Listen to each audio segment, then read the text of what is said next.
الجميع يحب أن يكون جميل وحسن المظهر، لكن المتتبع لهذا الموضوع يجد أن الرجل لا يهتم أن يكون وسيما أو جميلا بالرغم من قلة أدوات الجمال وطبعا ما يخالطه من اكسسوارات وأمور أخرى.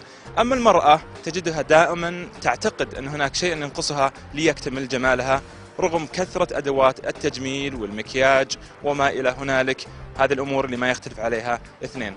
خلونا أعزائي المشاهدين نشوف آراء الشارع حول هذا الموضوع.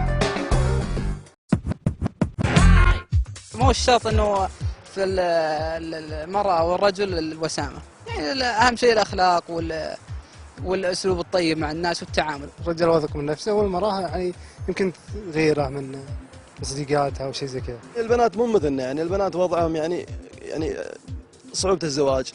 اوكي صح ولا لا؟ يعني لابد تكون دائما جميلة اكثر من اللازم. بنت تبغى تصير احسن شيء دائما، يعني كشخة وانها زين شيء قدام الناس. الرجال ما يبي شيء، يعني شكل عادي. أخوي، هل تشوف نفسك أنك تملك الوسامة والجمال؟ والله هذا شيء أكيد، كل واحد بيحط نفسه زين، بس أنا أعتقد إني وسيم. تعتقد؟ طيب وش الشيء اللي ينقصك عشان ما تصير تعتقد، تصير متأكد؟ والله ما في شيء ينقصني، بس هذا اعتقادي أنا، ويحكم علي شخص آخر إني وسيم أو لا. والله أكيد إني أشوف نفسي وسيم. هذا صاحبك تشوف أنه وسيم؟ يقول في ذمتك. ابتسم، لا عاد تبتسم تكفى.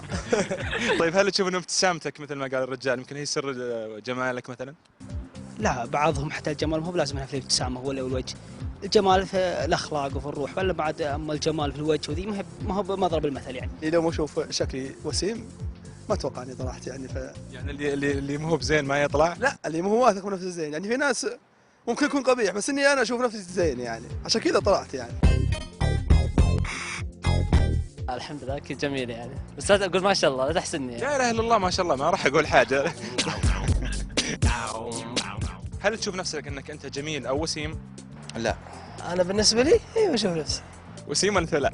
وسيم احلى واحد عيال ابوي. الناس يشوفونك وسيم؟ والله كثرهم يقولون كذا. انت لا شفت نفسك بالمرايه تشوف نفسك وسيم؟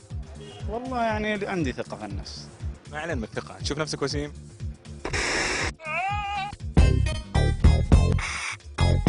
انت وش تشوف لما تشوف نفسك بالمرايه وش تقول؟